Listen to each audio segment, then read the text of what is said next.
Chers amis, bienvenue à cette 56e vidéo. Nous sommes dans la Passion de Jésus-Christ. Nous avons laissé Jésus-Christ en prison. Après son arrestation, son transport chez Anne, je ne fais que récapituler, un jugement totalement inique en pleine nuit, totalement illégal, puisque le Sanhédrin n'est pas convoqué, et que le Sanhédrin, même convoqué, ne pouvait pas juger la nuit. Donc Jésus est mis en prison. C'est pendant ce jugement improvisé, illégal et scandaleux de Jésus par cet embryon de Sanhédrin que Saint-Pierre, pendant ce temps, dans la cour, renie son maître 3 fois. J'ai raconté tout ça et je passe. Et ensuite, quand Jésus quitte le pseudo-tribunal de Caïphe, du Sanhédrin, non réuni, encore une fois, eh bien, c'est là qu'il croise le regard de Saint-Pierre et que Saint-Pierre sort en pleurant amèrement. La scène d'outrage, des valets et de ceux qui gardaient Jésus, comme disent les synoptiques, je ne pense pas qu'elle a lieu dans... Où est-ce qu'elle a lieu? Bon, peut-être dans la salle du Sanhédrin, quand les gens se dispersent, ceux qui étaient là. C'est plutôt ceux qui gardaient Jésus et qui l'emmènent depuis la salle du Sanhédrin jusqu'en prison, dans un cachot où il va finir le reste de la nuit, en attendant le petit jour. Et on a peine à imaginer, mais quand on lit les synoptiques, on a presque l'impression que cette scène d'outrage, on lui crache dessus, on le frappe de toutes les manières, et au visage, ce qui est très humiliant, et on lui met un voile sur la tête en le frappant, en lui disant « puisque tu es prophète, dis-nous qui t'a frappé ». Enfin, c'est ignoble. Alors, c'est les valets, c'est ceux qui gardent Jésus, c'est certain. Où est-ce que ça se passe? On ose espérer que c'est dans le cachot, là où on garde Jésus. D'après les synoptiques, on aurait presque l'impression que ça s'est fait pendant la séance du Sanhédrin, du pseudo-Sanhédrin non convoqué, non réuni. Voilà, je laisse cette question ouverte. Le père Lagrange, que je suis le plus souvent, vous l'avez remarqué, eh bien, sépare quand même cette séance, même illégale, scandaleuse du Sanhédrin, de cette scène d'outrage. Terrible. Cette fois-ci, c'est la première fois qu'on met les mains sur Jésus, hein.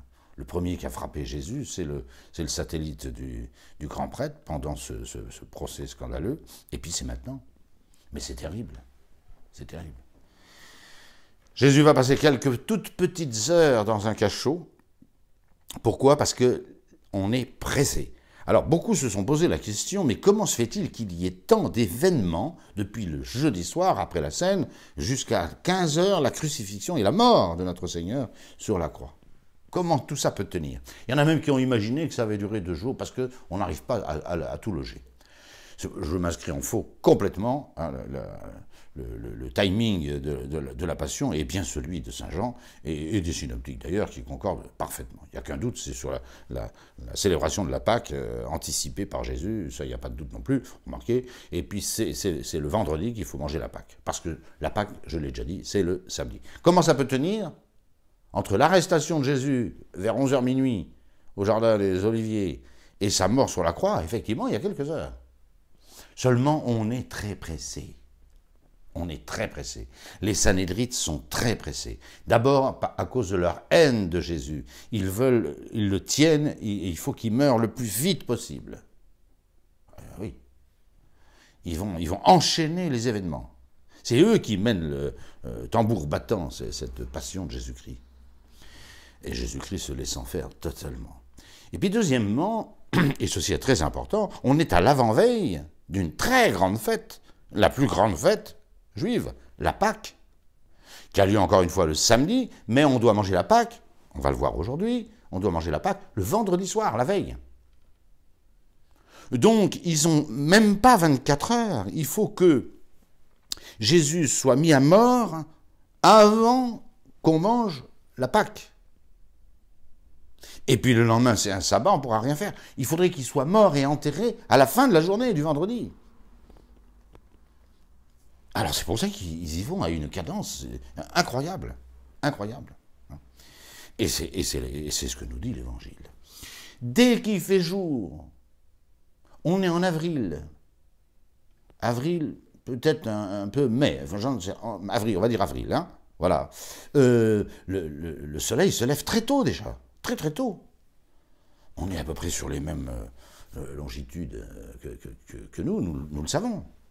Et puis il n'y a pas le décalage horaire que nous avons adopté. Bon, on en pense ce qu'on veut, mais il n'y en a pas. Ce qui fait que le jour se lève très très très tôt.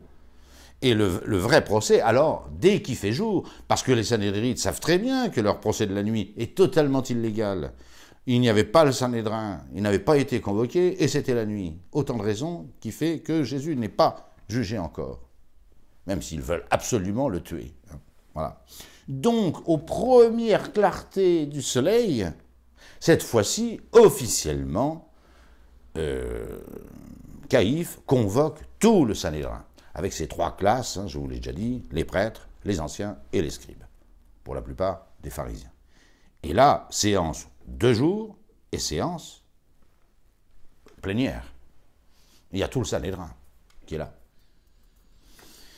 Et c'est là qu'a lieu le procès, j'allais dire, le premier vrai procès, c'est un vrai procès. Il ne s'agit pas de dire que c'est un pseudo-tribunal, c'est le Sanhédrin au complet, et convoqué par son responsable, son chef. C'est donc tout à fait légal. Ça va être une imposture épouvantable, mais il ne s'agit pas de mettre en cause la validité des juges. C'est pas vrai. Voilà. Jésus lui-même ne la met pas en cause. Et il respecte l'autorité, on l'a toujours vu. Aussitôt qu'il fit jour, et je vous ai dit pourquoi, les grands prêtres tinrent conseil avec les anciens et les scribes et tout le Sanhédrin. C'est clair, ça marque. Même chose, le matin venu, tous les grands prêtres et les anciens, tous du peuple, tinrent conseil contre Jésus pour le faire mourir. Alors, saint Matthieu annonce la couleur. Saint Matthieu annonce toujours la couleur. Hein. Il sait l'intention criminelle de ce procès. Donc, on convoque le Sanhédrin pour faire mourir Jésus. C'est pas l'ordre du jour affiché. C'est pour le juger. Jésus est pour l'instant totalement innocent. Il va le rester parce qu'il est innocent, mais même légalement, il est innocent. D'où le scandale épouvantable de cette scène d'outrage qui est faite sur un innocent, un prévenu, tout simplement. Saint Luc dit la même chose. Et quand il se fit jour, le conseil des anciens du peuple se réunit, grands prêtres et scribes aussi. Et ils l'amenèrent à leur Sanhédrin. Voilà. Donc on a vraiment la séance plénière. Là. Il est très très tôt, au premier rayon du soleil, mais c'est vraiment le Sanhédrin encore constitué. Alors on ne va pas tout de suite prononcer une sentence. Il faudrait quand même trouver quelques arguments. C'est mieux dans le décor. Même si l'intention criminelle est carrément affichée par saint Matthieu. Saint Luc ne donnera pas le détail. Il ira tout de suite à la question fondamentale, est-ce que tu es le Christ? Bon, donc on abandonne momentanément saint Luc et on suit saint Marc. Or les grands prêtres et tout le Sanhédrin cherchaient un témoignage contre Jésus pour le faire mourir, ça c'est saint Marc, et ils n'en trouvaient pas. On fait venir des témoins. Il y a beaucoup de monde dans ce landerneau du temple, il y a beaucoup de monde. Il est facile de dire, toi tu as écouté ce qu'a dit Jésus, etc. Ça fait 8 jours qu'il prêche dans le temple tous les jours. Ils ne trouvent pas de témoins.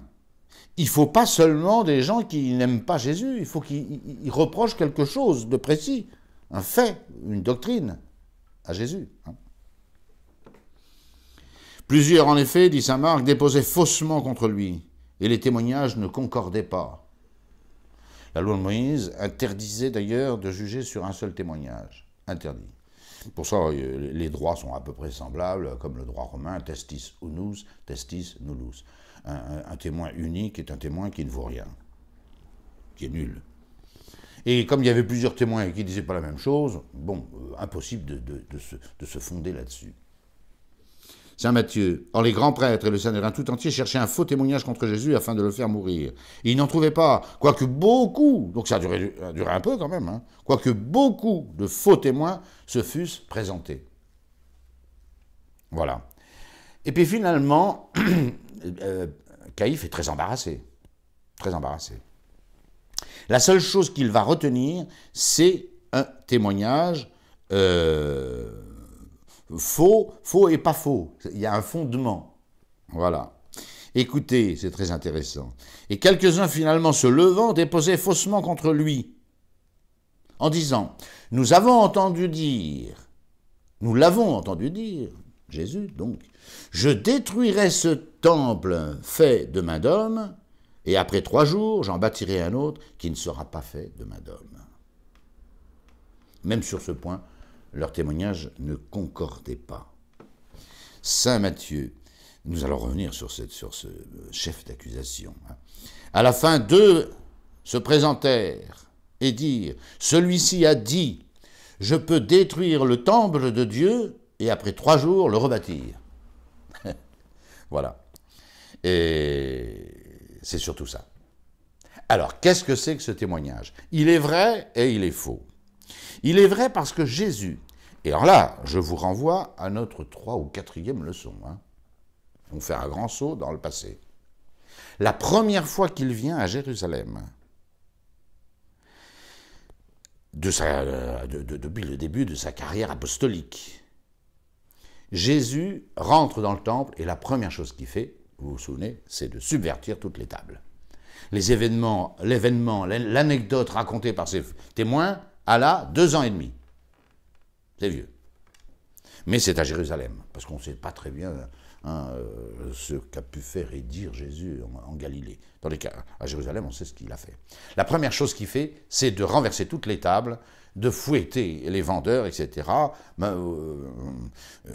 maison sera appelée une maison de prière, vous en avez fait une caverne de brigands, voilà. Et quand les responsables du temple envoient leurs satellites pour dire à Jésus, mais de quelle autorité faites-vous ça? Qu'est-ce que c'est que ce travail? Vous renversez tout, vous cassez tout, voilà. Et c'est là que Jésus répond. Cette phrase totalement mystérieuse pour tous ceux qui l'ont entendue, apôtres compris d'ailleurs, détruisez ce temple, et Jésus a dû montrer le temple dont il parlait. Détruisez ce temple, et moi, je le rebâtirai en 3 jours. Évidemment, Jésus démarre, si je puis dire, à fond la caisse. Les gens ne peuvent pas comprendre. D'ailleurs, les apôtres eux-mêmes qui écrivent ça disent qu'ils comprendront que quand il sera ressuscité d'entre les morts. Et qu'avant, ils ne pouvaient pas comprendre. Et c'est vrai. Mais attention, est-ce que Jésus a dit qu'il allait détruire ce temple? Le temple de Jérusalem, le grand et beau temple de Jérusalem. Jamais. Jésus n'a pas parlé de détruire ce temple. Ça aurait été un chef d'accusation. Qu'est-ce que c'est que ce juif qui entend lui-même détruire le temple? Ça serait une véritable accusation. Vouloir détruire le temple de Yahvé, c'est une accusation lourde. Mais Jésus n'a jamais dit ça. Il a dit détruisez ce temple. Ce qui nous rappelle d'ailleurs, et on le reverra pour Pâques, que le temple de la Nouvelle Alliance, c'est le corps de notre Seigneur Jésus-Christ. Qu'est-ce que c'est qu'un temple? C'est le lieu de résidence de Dieu, de la divinité. Et le temple du Nouveau Testament, c'est pas telle ou telle cathédrale, c'est pas Rome, c'est pas... Non, le temple de la Nouvelle Alliance, c'est le corps physique de Jésus-Christ. Car, comme dit saint Paul, en lui habite toute la plénitude de la divinité. Donc le temple de la Nouvelle Alliance, c'est le corps de Jésus-Christ. À Pâques, nous chanterons « Vidi aquam et credientem de templo ». J'ai vu de l'eau qui coulait du temple. Le temple, c'est le corps de notre Seigneur, et l'eau qui coule quand on lui transperce le cœur. Voilà. Eh bien, vous voyez, même ce chef d'accusation, faux. Et on comprend pourquoi leur témoignage ne correspondait pas, de ces 2 témoins-là. Est-ce que Jésus a vraiment dit qu'il allait détruire le temple de Jérusalem? Pas du tout. Pas du tout. Et on voit bien que la perfidie est chez saint Matthieu. Enfin, dans le récit de saint Matthieu. Voilà. Détruisez le temple, ce temple. Comme si Jésus voulait détruire le temple de Jérusalem. Et il se fait fort de le rebâtir en 3 jours. Non, mais alors là, on a affaire à un illuminé, là, complètement.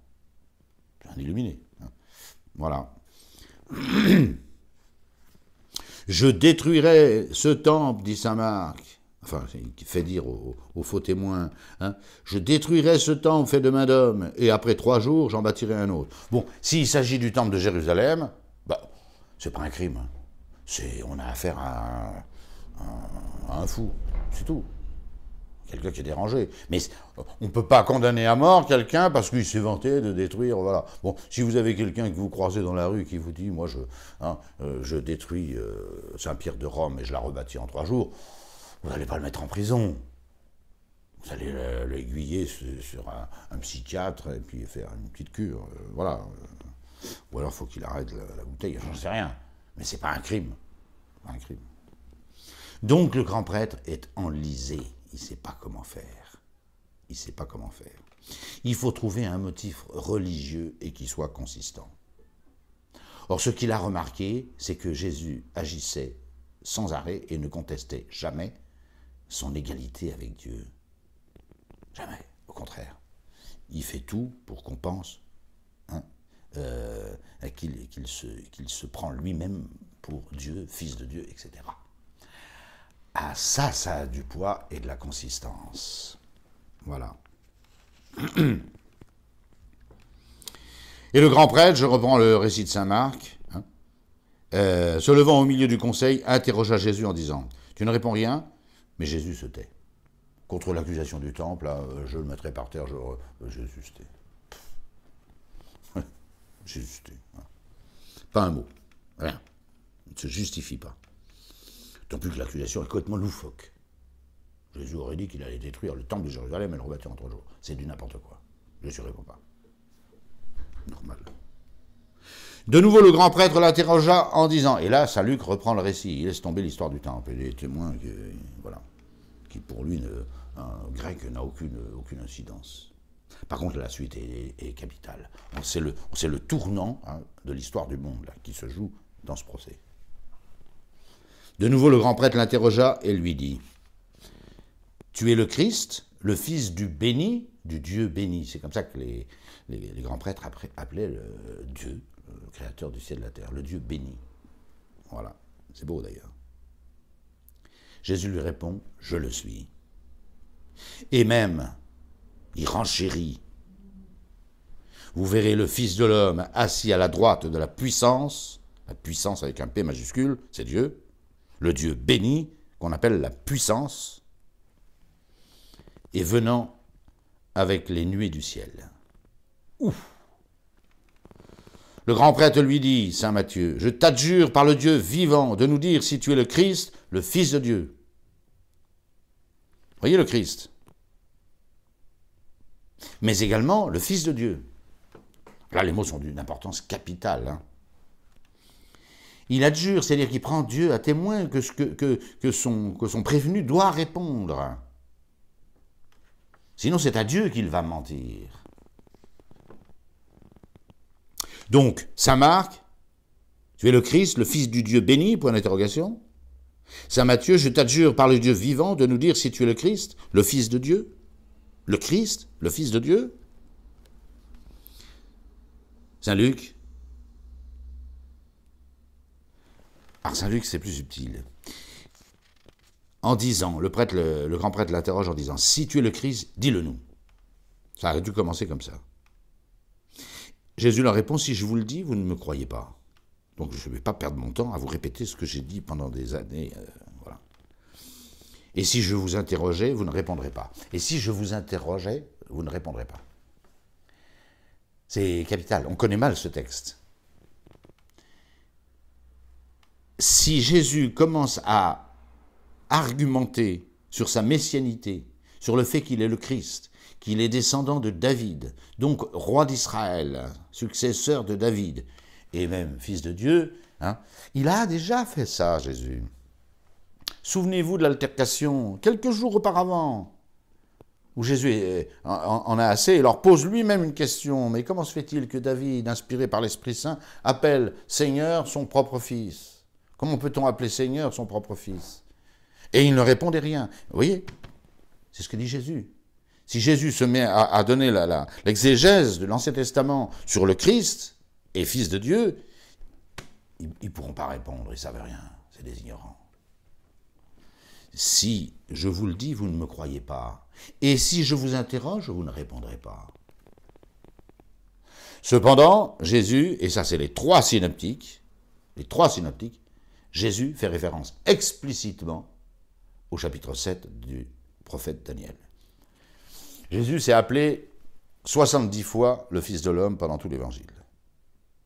Je vous l'ai dit et répété, je ne vais pas le recommencer aujourd'hui, Fils de l'homme, c'est comme ce Fils d'homme qui apparaît devant l'Ancien des jours et auquel l'Ancien des jours, Dieu, la puissance, le Dieu béni, confère l'intégralité de son pouvoir, de telle manière que ce n'est plus Dieu qui exerce directement son pouvoir, c'est le Fils de l'homme. Le Fils de l'homme, c'est un géant. Il est comme un Fils d'homme, hein, d'après le livre de Daniel, la vision de Daniel. Tout est dit sur le Christ. Tout est dit sur Jésus de Nazareth, comme un Fils d'homme. Saint Paul dira que pour tout ce qui apparaît de lui, il est comme un homme. Sauf qu'il est comme un Fils d'homme parce qu'il n'est pas seulement un homme. C'est tout le mystère du Christ. Mais Jésus ne fait pas de profil bas. Hein. Vous le dites bien, je le suis, le Christ, le Fils du Dieu béni, le Fils de Dieu. Et même, alors mise en garde, hein, et même, vous verrez, Saint Marc, le Fils de l'homme, assis à la droite de la puissance et venant avec les nuées du ciel. Saint Matthieu, Jésus lui dit, tu l'as dit, et d'ailleurs même, je vous le déclare, désormais vous verrez le Fils de l'homme, à la droite de la puissance avec un P majuscule, c'est Dieu, et venant sur les nuées du ciel. Là, c'est tellement important cette phrase, hein. Si je vous interroge, vous ne répondrez pas. Mais dès maintenant, Saint Luc bien sûr, le Fils de l'homme sera assis à la droite de la puissance de Dieu. Alors Saint Luc précise, mais tu es donc le Fils de Dieu? Jésus leur a répondu, vous le dites, je le suis. Et là, grand scandale. Ils ne vont pas chercher à savoir si Jésus est le Fils de Dieu. Ils ne vont pas chercher à savoir qui est ce Fils de l'homme. Et pourquoi il prend tout le pouvoir de Dieu et s'assied à la droite de la majesté divine, et auquel la puissance, le Dieu béni, remet l'intégralité de son pouvoir, l'intégralité. Comme Fils d'homme.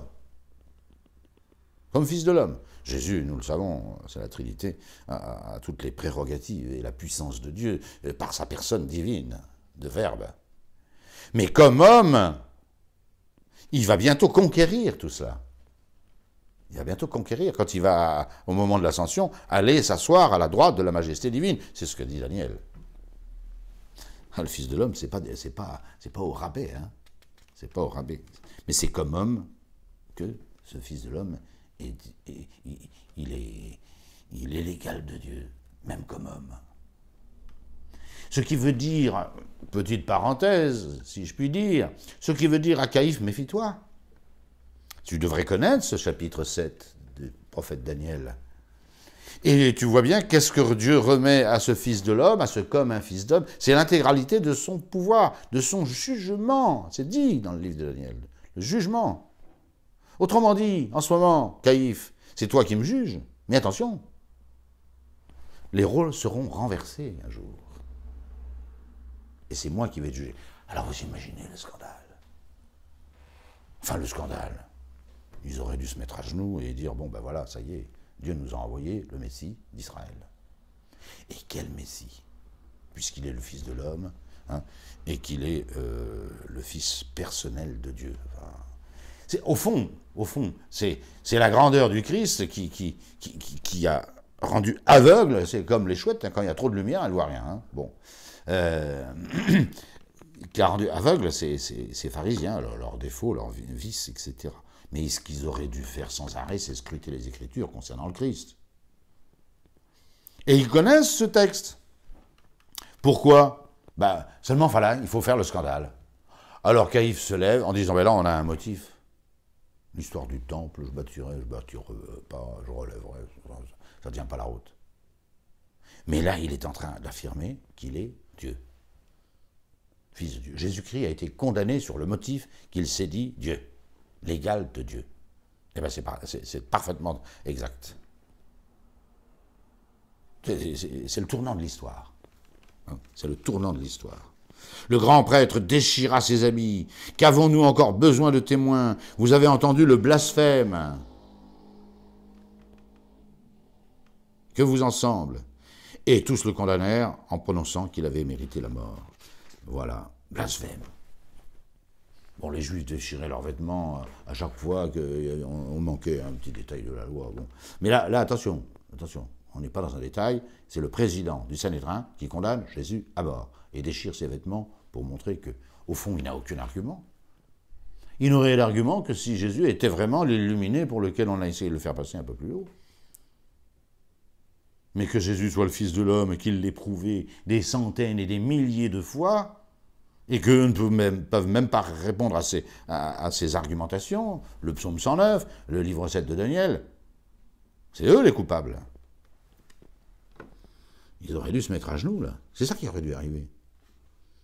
Alors le grand prêtre, Saint Matthieu, déchira ses vêtements en disant « Il a blasphémé, qu'avons-nous encore besoin de témoins ?» Évidemment, avec les témoins qu'il t'a apportés, pas la peine. Hein. C'est maintenant que vous avez entendu le blasphème, que vous en semble? Vous savez, c'est le genre de tribunaux où tout le monde se lève, c'est comme les votes à l'Assemblée nationale. Hein. Souvent, celui qui pose la question ne lève même pas le nez pour regarder s'il y en a qui lèvent le doigt ou pas.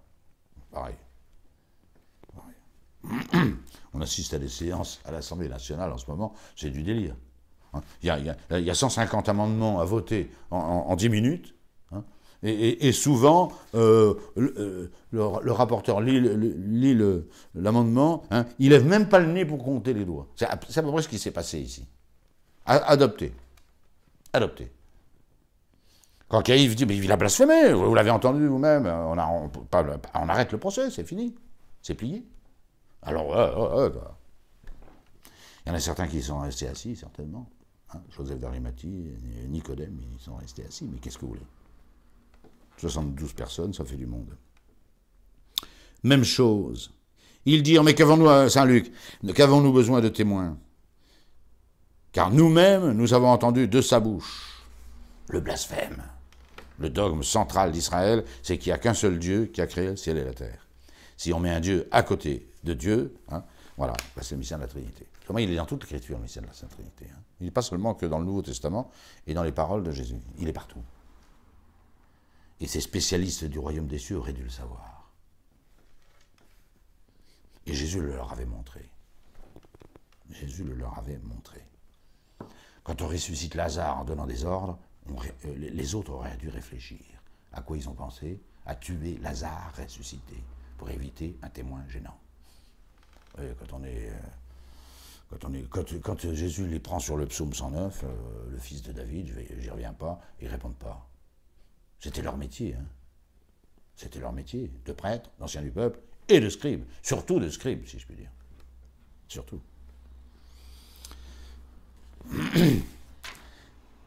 Et Jésus est ramené dans son cachot, même pas, vous allez voir. Peut-être qu'il est passé quelques instants dans le cachot, on va le traduire directement chez Pilate. Parce qu'ils ne peuvent pas mettre à mort, ils viennent de condamner à mort, ils ne peuvent pas exécuter la sentence. Oh, s'ils avaient pu, Jésus était lapidé. S'ils avaient pu, là s'arrêtait la passion de Jésus-Christ. On l'aurait traîné sous bonne garde, un peu en dehors de la ville, et on l'aurait caillassé jusqu'à ce que mort s'en suive. C'est comme ça qu'ils feront avec Étienne quelques années plus tard. 2-3 ans plus tard. Le blasphème était puni de mort, bien sûr, ça, bon, c'est normal, dans la loi, mais sous l'aspect de la lapidation. S'ils avaient eu le ius gladii, le pouvoir du glaive, le pouvoir de mettre à mort, Jésus aurait été lapidé, et séance tenante. Séance tenante. Et la passion de Jésus-Christ se serait arrêtée au petit matin du vendredi. Seulement, ils ne peuvent pas. Ils ne peuvent pas. Et avec Pilate, attention, hein, on va voir la personnalité de Pilate, mais on ne plaisante pas. Il n'est pas partisan, Pilate. C'est peut-être le côté un peu touchant de Pilate. Bon, il n'est pas partisan. Mais cependant, attention, hein, quand le droit est clair, il ne fait pas de quartier, vous allez voir, on va parler de Pilate abondamment, bien sûr, puisque nous y arrivons. Mais avant que, presque séance tenante, on se dirige vers le palais de Pilate, pour obtenir de Pilate la mise à mort, l'exécution de la sentence déjà prononcée par eux, eh bien, l'Évangile nous raconte le désespoir et le suicide de Judas. Là encore, mystère.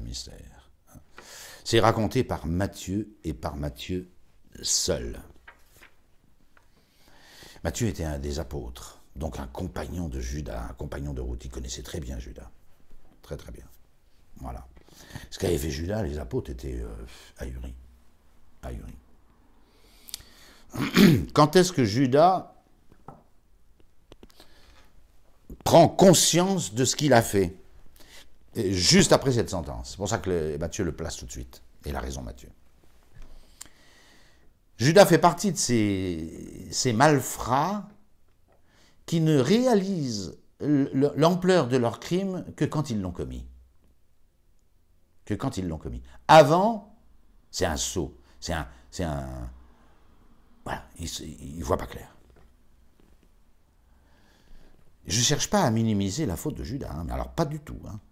Il passe 2 ans et demi avec le Christ, hein, il a vu tous les miracles, il a vu toutes les prédications, il a vu tout ça, comme les autres. Les autres sont enthousiastes pour le Christ, enthousiastes, et lui, il va le livrer. Non, mais c'est inqualifiable. C'est inqualifiable. Mais, dès que Jésus est condamné à mort par l'autorité souveraine d'Israël, le Sanhédrin réuni au complet, sous la présidence de son chef, le grand prêtre, tout d'un coup, Judas réfléchit. Voilà ce que je viens de faire. Voilà ce que je viens de faire. Il n'a pas réalisé la gravité avant. Puis il y a le fric aussi, et puis voilà. Le mépris de l'absence de jeu politique de Jésus. C'est le soir des rameaux qu'il a décidé de livrer son maître. C'est le soir des rameaux. Et puis pour de l'argent aussi. Hein, ça. Alors Judas, Saint Matthieu et Matthieu seul, hein, celui qui le livrait, c'est beau parce que c'est son dépression qu'il est encore en action, voyant qu'il était condamné, donc c'est clair, le motif de Judas, de son pseudo-repentir, voyant qu'il était condamné, que Jésus était condamné. Ah, mais attends, des fois, il y en a qui lisent ce texte en pensant que Jésus est damné, que Judas est damné. Non, ça n'a rien à voir. Judas, qui traînait autour, eh bien, apprend que Jésus a été condamné à mort par le Sanhédrin. Et là, il réalise. Il réalise l'ampleur de ce qu'il vient de faire. Vous voyez, ça fait partie de ces gens... je pense qu'il y a des assassins comme ça. Moi, je ne suis pas dans la mentalité d'un assassin. Mes auditeurs non plus, je ne crois pas. Hein. Mais si un assassin réfléchissait, je parle vraiment d'un assassinat sorti de droit commun, etc. Hein, bon, la politique, c'est plus compliqué. Bon. Mais voilà, si le type, avant de passer 15 ans en tôle, réfléchissait à ce qu'il va faire, probablement ça arrêterait beaucoup de meurtres. Judas fait partie de cette classe de gens qui ne réalisent les choses que quand ils voient la catastrophe qu'ils ont déclenchée. Alors Judas, celui qui le livrait, voyant qu'il était condamné, que Jésus a été condamné par Sanhédrin, se repentit. Qu'est-ce que j'ai fait? Il rapporta les 30 pièces d'argent au grand prêtre. Cet argent lui brûle les doigts. Il a 30 beaux cycles d'argent, pas d'or, j'ai déjà eu l'occasion de le dire, ça lui brûle les doigts. C'est avec cet argent que je me suis enrichi pour condamner Jésus de Nazareth, pour faire condamner Jésus de Nazareth. Il réalise ça que quand Jésus est condamné. Je vous dis qu'il y a un petit grain là. Il y a un petit grain. Il revint trouver les grands prêtres et les anciens avec ces 30 pièces d'argent. Qu'est-ce qu'il dit? En leur disant, j'ai péché. J'ai péché en livrant le sang innocent. C'est incroyable. On dirait, mais Judas va se convertir. Il va faire comme Saint-Pierre. J'ai péché en livrant un sang innocent. Jésus est innocent, je le sais. Et moi, j'ai péché. Parce que pour 30 deniers, j'ai livré quelqu'un qui est innocent. Et puis maintenant, il est condamné à mort. Judas réalise. Oui, ben ça ne suffit pas pour faire pénitence et regretter son péché. Ah oui, il faut autre chose. Ça commence exactement comme Saint-Pierre. Saint-Pierre, c'est pas beaucoup plus beau ce qu'il a fait. C'est moins sordide quand même. Hein. Il a eu la trouille et il a dit qu'il ne connaissait pas Jésus. Enfin, il n'a pas été magouillé avec le Sanhédrin pour s'en mettre plein les fouilles sur le dos de son maître. Non mais attendez, pas tout mélanger quand même. Hein. Mais voyez, Saint-Pierre, dès qu'il croise le regard de Jésus, il s'effondre comme un bébé. Judas s'effondre. Il s'effondre là, Judas. Hein. Il s'effondre. Il s'effondre pourquoi? De l'horreur de son crime. Ça, je pense qu'il l'a bien pesé. C'est le cas de le dire. En monnaie d'argent. Hein, et c'est lourd. Ça, il comprend. Il comprend. Voilà. Mais il ne connaît pas Jésus. Voilà. Il comprend qu'il a été horrible, lui, mais il ne connaît pas Jésus. Il ne connaît pas Jésus. C'est ça le problème de Judas. S'il l'avait connu, il ne l'aurait pas livré d'abord, et d'un. Et deux, même l'ayant livré, il aurait fait comme Saint-Pierre. Ou comme Thomas qui va apostasier après la résurrection, je ne crois pas, ça ne tient plus la route, etc. Ou les disciples, on espérait que... Bon, voilà. Ah oui, il faut connaître le Christ. Il faut connaître sa grandeur et puis sa bonté. C'est comme ça que... Alors écoutez un peu la suite. C'est Matthieu qui est toujours le plus près de la mentalité juive. Ça, c'est clair. On le verra pendant la résurrection, après la résurrection. Voilà. Réponse des prêtres et des scribes et des anciens à Judas qui vient rapporter l'argent. Voilà, non, je ne peux pas garder ça. Je ne peux pas garder ça. J'ai péché, j'ai livré un sang innocent. Je ne peux pas garder ça. Oh, alors eux, ils en ont rien à faire. Alors rien. Ils s'en fichent. Le contrat a été respecté. 30 cycles d'argent et tu nous livres Jésus. On est quitte. On est quitte. On est quitte. Prends ton argent. Tu as respecté le contrat. On t'avait demandé, hein, pour cette somme, de livrer Jésus de Nazareth. Bah, tu l'as livré. On l'a mis la main dessus. Il est en prison. Il est condamné à mort. Contrat rempli. Exactement comme un tueur à gages. Hein, quoi. Voilà. Allez, on vous file 50 000 € si vous assassinez la fille du directeur de je ne sais pas quoi. Voilà. Bon, bah, une fois qu'elle est assassinée, très bien. Bah, voilà. Tu prends ton argent, puis tu t'en vas. Voilà ce qu'ils disent. Voilà ce qu'ils disent. Que nous importe? Qu'est-ce que tu viens nous raconter, là? C'est à toi de voir. À toi de voir. Et Judas, il ne sait pas quoi faire de cette somme d'argent, puisqu'il la propose aux prêtres et aux anciens. Ils n'en veulent pas. Ils n'en veulent pas. Alors Judas, qu'est-ce qu'il va faire? Ben, il prend les 30 pièces d'argent, il va les jeter dans le temple. On ne nous dit pas l'endroit exact, ce n'est pas dans le trésor, dans le corbone, hein, le trésor, sûrement pas. Il est bien verrouillé, croyez-le. Hein. Bon, voilà, il les balance dans le temple, je ne sais pas dans quelle cour, comme ça.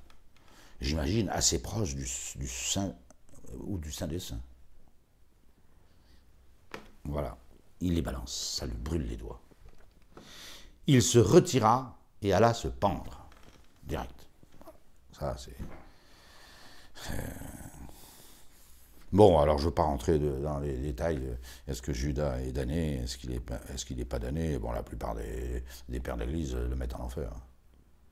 Parce qu'au lieu de se pendre au cou de Jésus, il est allé se pendre avec une corde. Voilà. Tout ça parce qu'il ne connaissait pas Jésus. Bon, je vous ai déjà cité la thèse la thèse extravagante de ce Saint Vincent Ferrier, qui dit dans ses sermons, Saint Vincent Ferrier, que Judas a été sauvé. Bon, moi je ne crois pas, parce que sinon, Jésus n'aurait pas dit, et moi je suis le texte tout le temps, hein, qu'il eût mieux valu pour cet homme qu'il ne naquit jamais. Si quelqu'un doit finir au ciel, il vaut mieux qu'il soit né. Même Après toutes les péripéties que vous voulez bien imaginer. C'est pas la question. Seulement, je cite quand même ce Saint Vincent Ferrier parce qu'il a ressuscité de son vivant, sans compter après, une petite quarantaine de morts, et moi, ces gens-là, j'ai tendance à les croire. Bon, je laisse ça à votre discernement, vous pensez ce que vous voulez. Moi, je pense que l'Évangile met Judas en enfer, et c'est le seul. Voilà. Si, les sodomites dans leur ensemble, mais c'est pas... Ils sont en enfer, d'après Jésus. Voilà. Caïn, on n'en sait rien. Voilà. Et puis Dieu ne veut pas qu'on sache ces choses-là. C'est ça la sagesse. En tous les cas, Judas est allé se pendre. Voilà, il s'est donné la mort. Le suicide est une chose horrible. Le seul bien qui reste à quelqu'un quand il est désespéré, c'est sa vie. Et sa vie, c'est un cadeau de Dieu. J'ai horreur du suicide, moi. De près, de loin. Voilà. Le dernier bien, quelqu'un a tout perdu. Son argent, sa femme, ses enfants, ça va très mal. Il n'a plus de quoi manger, etc. Très bien. Il lui reste quelque chose qui est un beau cadeau de Dieu, c'est de vivre. Et cette dernière chose qu'il a encore, qui appartient à Dieu, qui ne lui appartient pas. On n'a pas choisi de vivre. Hein. Et c'est un beau cadeau. Cette chose qui est la seule chose qu'il aurait encore à offrir à Dieu, il fait comme si c'était la sienne. Il en dispose. C'est affreux. Bref. Et malheureusement, la France a le record des suicides par rapport à la population. On se l'est disputé longtemps avec la Suisse, avec la Suède, mais on a repris la tête, d'après les dernières statistiques. Ce pays très chrétien, comme on disait autrefois, la fille aînée de l'Église, ou heureux comme Dieu en France, disait-on autrefois. On est en tête des antidépresseurs et on est en tête des suicides. Alors qu'est-ce que vont faire les prêtres? Vous pensez bien qu'ils ne vont pas laisser 30 pièces d'argent au milieu du temple à la merci du premier mendiant qui va passer là. Alors là, il ne faut pas rêver. Hein. Ils ramassent soigneusement les 30 pièces d'argent. Mais, c'est embêtant, c'est quand même la rançon, le prix payé à un tueur à gages. Hein. Décidément, ces 30 pièces d'argent, ça brûle les doigts de Judas, mais également des prêtres.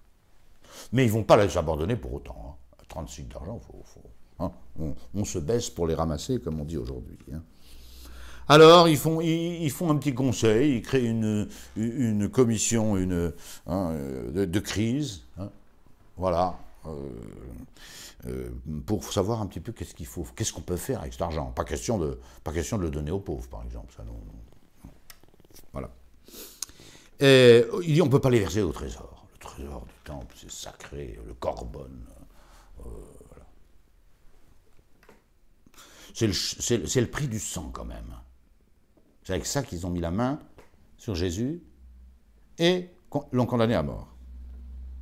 Alors ils délibèrent, ils ont dû voter dans leur commission spéciale là, de crise psychologique. Voilà. Il dit on ne peut pas l'utiliser, il faut l'utiliser quand même pour une œuvre extrinsèque au temple. On ne peut pas se le mettre dans les fouilles comme ça et faire bonne chère et bonne vie avec cet argent-là. Non, faut quand même avoir un peu de dignité, voilà, de respect. Jésus avait bien dit, hein, ils filtrent le moucheron et ils avalent le chameau. Hein. Exactement ça. Là, ils ont du scrupule. Hein. Alors, idée géniale, tout d'un coup, ben voilà. Après en avoir délibéré, ils achetèrent avec ces 30 pièces d'argent, quand même une belle, le champ du potier. C'était un petit champ, pas loin, du côté de la vallée de la Géhenne, d'ailleurs. Vous avez deux grandes vallées, Jérusalem, le temple.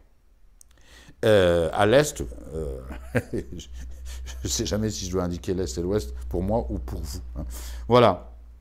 Donc, si c'est pour vous, hein, l'est est là. À l'est, vous avez la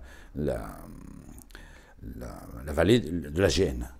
C'est là que se trouvait le champ du potier. Puis de l'autre côté, vous avez le Cédron, et puis Bethphagée, Béthanie, etc. Voilà.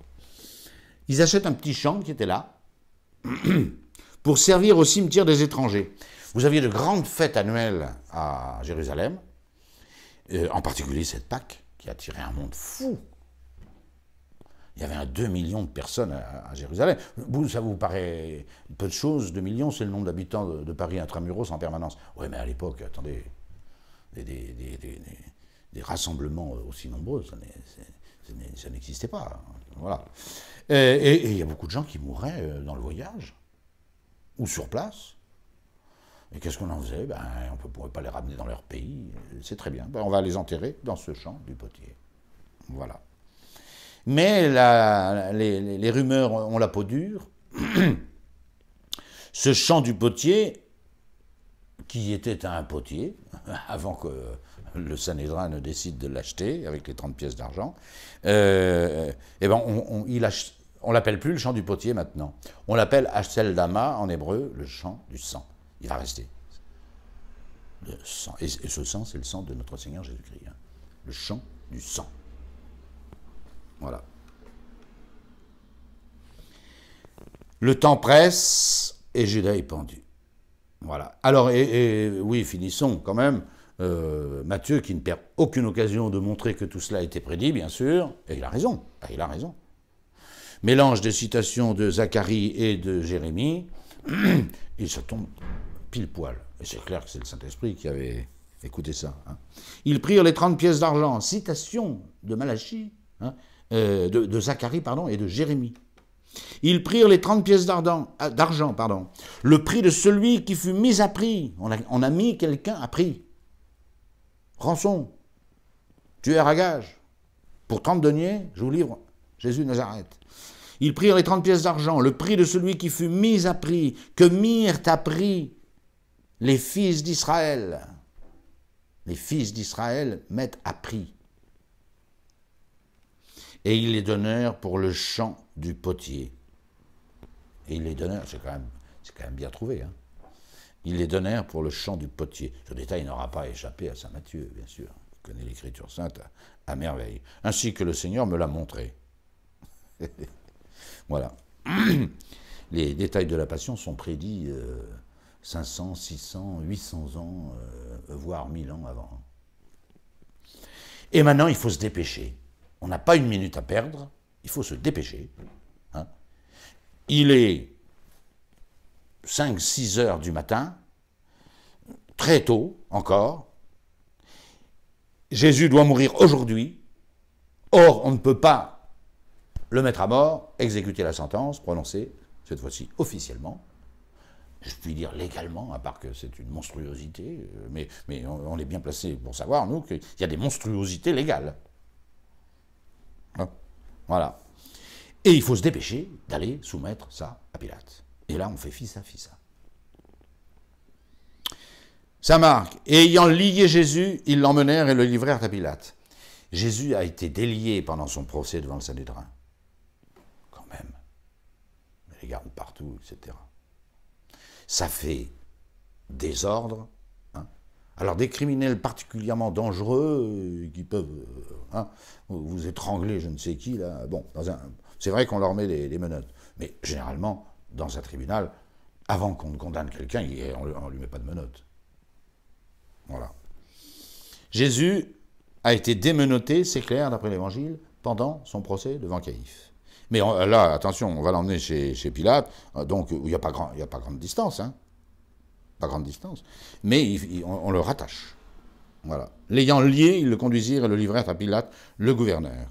S'étant tous levés, Saint Luc, tous encore, ils le conduisirent devant Pilate. Autrement dit, le Sanhédrin et tous les satellites et tout le monde, ça fait une grande foule, on va chez Pilate. Direct, faut faire vite. Et il y a du monde. Il y a beaucoup de monde. Et ils se mirent à l'accuser, Saint Luc, en disant, alors écoutez bien les motifs maintenant, on a condamné Jésus à mort parce qu'il s'est dit le Fils du Dieu béni, le Christ, le Fils du Dieu béni, et qu'on allait le revoir un beau jour et rapidement sur les nuées du ciel, hein, assis à la droite de la majesté divine du Dieu béni et de la puissance. Vous comprenez que tout ça, pour grand et magnifique et sublime que ce soit, Pilate n'en a rien à faire. C'est pas avec ce genre d'argument qu'on va réussir à convaincre Pilate. Et on a absolument besoin de l'accord de Pilate. absolument, sans lequel on ne peut rien faire. Alors, Saint Luc et Saint Jean vont nous dire les premiers, avant l'interrogatoire, par Pilate, ils vont nous dire les premiers griefs, ce que hurle cette foule, le Sanhédrin est au complet, et puis tous les satellites, les gardiens, les trucs, voilà. Ils se mirent à l'accuser, Saint Luc, en disant « Nous avons trouvé cet homme mettant le désordre. » Il met du désordre, c'est un agitateur à 3 sous. Jésus de Nazareth. Il met le désordre dans notre nation, empêchant de payer le tribut à César. Aïe, aïe, aïe, aïe, aïe. Si c'est vrai, ça peut faire mal. Ça peut faire très mal. Mais seulement, c'est totalement une calomnie, mais alors de bas étage. Parce que non seulement Jésus avait dit qu'il fallait payer l'impôt à César, mais il l'avait fait lui-même. Mais devant Pilate, il faut trouver des motifs du droit romain et des motifs politiques. Voilà. Et écoutez le dernier argument, empêchant de... Alors, il met le désordre. Il met la pagaille en Israël. C'est vrai que Jésus a mis un peu de pagaille, mais de la bonne pagaille, la sainte pagaille. Pas pareil. Il l'empêche de payer le tribut à César. C'est totalement faux. Et se donnant pour le Christ roi. Alors qu'est-ce que vient faire ce Christ roi? C'est là qu'intervient le Christ roi. Parce que si on dit à Pilate que Jésus se prend pour le Christ, Pilate s'en moque. Le Christ, il ne sait pas ce que c'est un grand prophète qui doit venir, fils de David, il n'a jamais entendu parler de ça, il s'en contrefiche, etc., etc. Toute querelle religieuse. Hein. L'Empire romain avait ce génie de la civilisation, si je puis dire, c'est de laisser la religion des peuples conquis en place. Qu'elle soit bonne ou mauvaise, ce n'était pas leur problème. Voilà. Même ils laissaient une partie d'autorité à ceux qu'ils avaient vaincus. Exemple, les petits rois de Galilée, etc., les tétrarchies et autres, etc. Et le temple fonctionnait bien. Il y avait quelques tiraillements, mais ça fonctionnait. Ça, c'est le génie des Romains. Si vous cassez une nation, si vous voulez supprimer son Dieu, hein, si vous voulez supprimer toutes ses libertés, etc., et toutes ses coutumes, vous allez en faire autant de révoltés. Autant de révoltés. Hein. Peut-être qu'on va connaître ça, nous aussi. Hein. Bon, voilà. Quand on se reconnaîtra plus du tout en France, j'espère qu'on fera quelque chose. J'espère. Bon. Alors le Christ, ça suffit pas. Ils ajoutent le Christ roi. Parce que quelqu'un qui commence à se faire roi, à dire qu'il est roi, c'est un peu embêtant. Ça Pilate, voilà. Donc vous voyez, sur ces 4 arguments, il met le désordre. On peut toujours discuter, hein. Je laisse tomber. Il empêche de payer l'impôt à César. Faux, faux, faux. Et il se donne pour le Christ. Vrai. Roi. Le Christ roi. Le Christ roi fait son entrée, la grande doctrine du Christ roi, et qui a sa fête liturgique, et qui en avait une depuis 2000 ans, hein, ce qui est l'épiphanie, et il fait son entrée là, le Christ roi. Parce que ce qui intéresse Pilate, c'est pas le Christ, c'est le roi. Voilà. Et c'est là-dessus que va s'engager. Hein. Pilate sortit donc au dehors. Au dehors, Pilate sort. D'habitude, il avait un tribunal. D'ailleurs, il s'assiera plus tard dans son tribunal quand il prononcera la sentence. Mais là, il est obligé de sortir. Pourquoi? Ben, Saint Jean va nous le dire. Hein. Il refuse de rentrer dans ce milieu totalement païen qu'est la forteresse Antonia et le lieu de résidence de la cohorte. Hein.